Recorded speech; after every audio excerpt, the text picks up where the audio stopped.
پاکستان کی عدلیہ کا وقار کتنا زیادہ مجروح ہو چکا ہے، پاکستان کی عدلیہ کتنی زیادہ نیچے جا چکی ہے، اس کا اندازہ آپ اس بات سے لگا لیجئے کہ فیصل وافدہ جیسا بندہ، مصطفیٰ کمال جیسا بندہ اب پاکستان کے ججز کو کہتا ہے کہ ہم تمہاری پگڑیوں کے ساتھ فٹ بال کھیلیں گے۔ اندازہ لگا لیجئے ہمارے ججز کے بارے میں یہ بات کر رہے ہیں، اور اسی حوالے سے آج پھر جو کیس کی سماعت ہوئی ہے جس کے اندر چیف جسٹس جو قاضی فائز عیسیٰ صاحب ہیں، انہوں نے ایکشن لے لیا۔ پتہ نہیں کیسے ایکشن لے لیا، ورنہ وہ تو پی ٹی آئی کے علاوہ اور کسی کے بارے میں ایکشن لینے کو پسند ہی نہیں فرماتے، لیکن ان کے مزاج کے اوپر بھی یہ گراں گزرا ہوگا کہ فیصل وافدہ جیسے بڑے بندے، اور پھر اس کے بعد آپ یہ دیکھ لیجئے کہ جو مصطفیٰ کمال جیسا سچا کھرا پاکستانی، اس کے بارے میں اس طرح کا نوٹس لے لیا، اور پھر آپ آگے یہ اندازہ لگا لیجئے کہ ایک جانب ہماری عدلیہ کا یہ حال ہے، اور دوسری جانب پاکستان کے جو حالات ہیں وہ اس فاشسٹ رجیم جو چینج حکومت جو ہے اس کے ہاتھ سے بالکل نکلتے چلے جا رہے ہیں۔ فارم 47 حکومت جو مکمل طور کے اوپر آپ دیکھیں کہ ناکام نظر آتی ہے۔ پھر میڈیا کے اوپر جس طرح سے پابندیاں، سینسرشپ لگائی جا رہی ہے، جس طرح سے ابھی دیکھیں پچھلے دنوں بھی ایک صحافی کو مار دیا گیا، تو اس پابندیوں اور ان سینسرشپس کے اوپر ابھی میڈیا ہاؤسز مکمل طور پر تابع دار، مکمل طور پر خاموش ہے، کوئی بات نہیں کر رہے ہیں،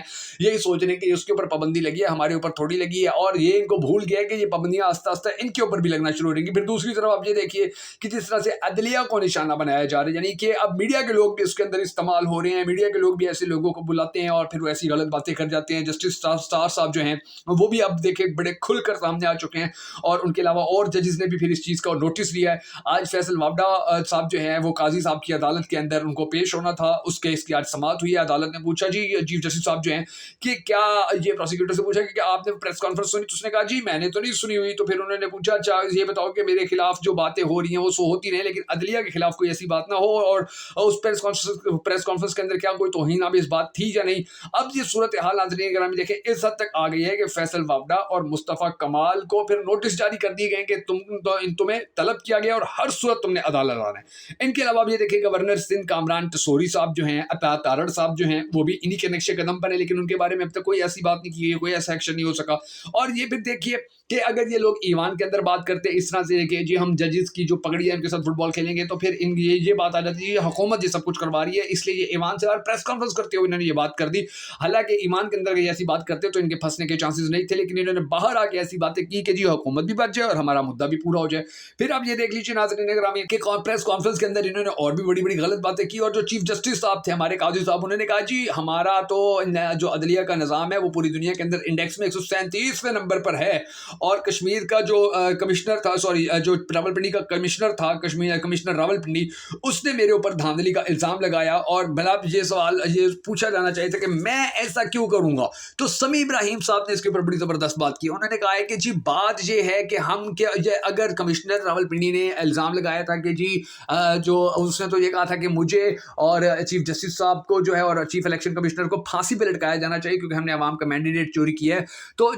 ہم پھر آپ کی بات کیوں مانیں اور اس کی بات ہم کیوں ریجیکٹ کر دیں۔ سمیع ابراہیم نے کہا کہ اس نے الزامات لگائے، ہم ان کو جھوٹا کیوں کہیں اور آپ کو سچا کیوں کہیں، اس لیے کہ جی وہ ایک سرکاری افسر تھا اور اس کے اوپر سارے پڑ گئے، اور آپ چونکہ چیف جسٹس ہیں تو آپ کی ہم بات مان جائیں، اس لیے کہ آپ چیف جسٹس بنے ہوئے ہیں۔ کیا آپ نے کوئی تحقیق کی؟ کیا آپ نے کوئی تحقیقاتی کمیٹی بنائی؟ کیا آپ نے کوئی تحقیقاتی کمیشن بنایا؟ کیا آپ نے اس کے اوپر کام کیا؟ جب آپ نے اس کے حوالے سے کچھ کام ہی نہیں ہونے دیا، کچھ کام ہی نہیں کیا، انویسٹیگیشن تک نہیں کی ہے، معلومات تک اکٹھی نہیں کی ہیں، ان کو عدالت میں ہی نہیں اس کو پیش کیا گیا کمشنر راولپنڈی کو، جب اس کے اوپر کیس ہی نہیں چلا ہے، جب آپ نے جے آئی ٹی ہی نہیں بنائی ہے، جب آپ نے عدلیہ کے حوالے سے جو کام کیا جانا چاہیے تو وہ ہی نہیں کیا ہے، تو پھر ہم آپ کو کیسے سچا مان لیں؟ اس نے تو یہ بھی کہا تھا کہ چیف الیکشن کمشنر کو بھی پھانسی دو کہ جی اس نے میرے ساتھ مل کے اس نے مجبور کیا تھا کہ پاکستانی عوام کا جو مینڈیٹ ہے وہ چوری کیا جائے۔ تو کیا جو چیف الیکشن کمشنر ہے پھر وہ دودھ سے دھلا ہوا ثابت ہو چکا ہے؟ کیا اس کے اوپر جو الزامات لگائے تھے وہ پھر غلط ثابت ہو گئے؟ اگر ایسا اب تک نہیں ہوا تو پھر ہم کیوں کمشنر راولپنڈی کی بات کو کہیں کہ یہ غلط ہے اور آپ کی بات کو کہیں ٹھیک ہے؟ اس لیے کہ آپ جی چیف جسٹس کی کرسی کے اوپر بیٹھے ہوں تو ایسا نہیں ہو سکتا۔ یعنی کہ سمیع ابراہیم صاحب نے بڑا سختی سے یعنی کہ یہ باتیں جو کی ہیں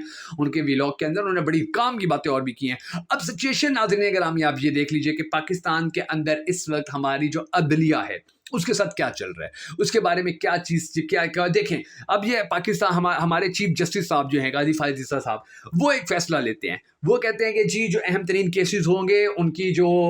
سماعت ہے وہ ٹی وی پہ دکھائی جائے گی۔ پھر ان سب ججز کے مشورے سے یہ بات کی جاتی ہے کہ جی عمران خان جو ہیں ان کو ویڈیو لنک کے اوپر لایا جائے گا، اور ویڈیو لنک وہی ویڈیو یعنی کہ پہلے جیسے اہم ترین کیسز کی سپریم کورٹ کے اہم ترین کیسز کی جو سماعت ہوتی ہے جیسے پہلے وہ ٹی وی پہ دکھائی جاتی تھی، تو اب یہ بھی ڈیفینیٹلی اسی طرح ہی